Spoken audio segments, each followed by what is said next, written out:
غسلوها منيح قبل ما نحطها. خليت فيها شوية قشر، برشت شوي مشان الزينة وخليت فيها شوي. هلا بدي اخلطهم منيح بالخلاط بهذا الشكل. بدي يعطيكم الف عافية. انا هاي المكونات اللي محتاجتها. هون الطحين انا حاطة فيه ظرف بيكنج بودر ورشة ملح، ودهنت اول شي القالب كلياته زبدة، عملت لكم قلب يا قلوباتي. وهوني انا بالخلاط عملت بردقانة كاملة مع القشر تبعها. يلا تعالوا معي مشان الزينة على الوش.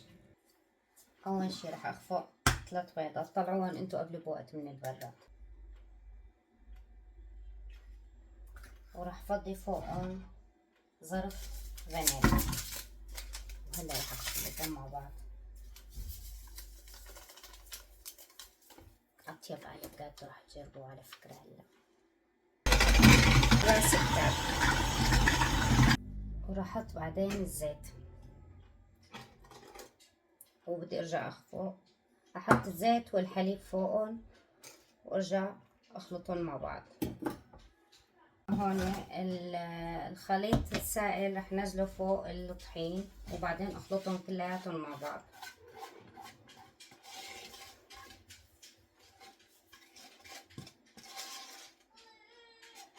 اللي انا طحنتها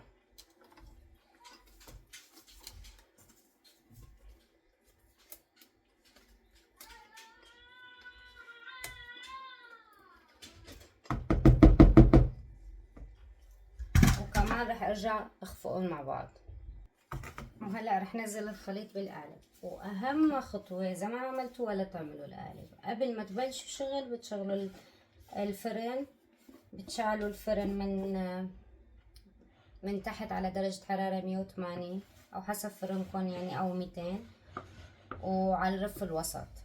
بس يستوي معكم القالب طبعا بعد شي 35 دقيقة بتكشفوا عليه، بتفتحوا الفرن بعد 35 دقيقة او 40 دقيقة، وبعدين بتحطوا عود خشب. اذا طلعت ناشفة معناتها مستوية، بتشعلوا شوي من فوق وبتطفوا الغاز من فوق يعني 5 دقايق، وتحطوا لي اياه كمان 40 دقيقة. لا شغلة 5 دقايق لانه بيكون استوى بس لحتى ياخد لون. بس ما خلصت هون القصة، لسه في شغلة يعني. بس المهم هلا انا خلصت هون، رديته من ما عندي في اللي حسب القالب اللي عندكم انتم. واذا حابين يكون له فتحه بالنص حطوا كاسه ازاز قبل ما تصبوا الخليط، لا تقولوا ما قلت لكم. هلا رح احطه بالفرن بعد 35 دقيقه. بفتح عليه وبشوف اذا استوى او لا. هلا تعال نعمل الصوص. طبعا بدنا نسقي في الجاتو بعد ما يستوي. بدي بس كميه السكر نفس كميه العصير نفسها. رح نفضيهم مع بعض وحطهم على نار هادية وضل ألف فيهم شي ربع ساعة بس.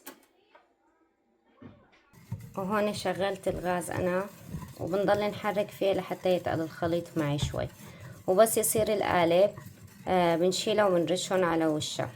بدكم تدهنوه أو بدكم بالمعلقة على القالب كلياته.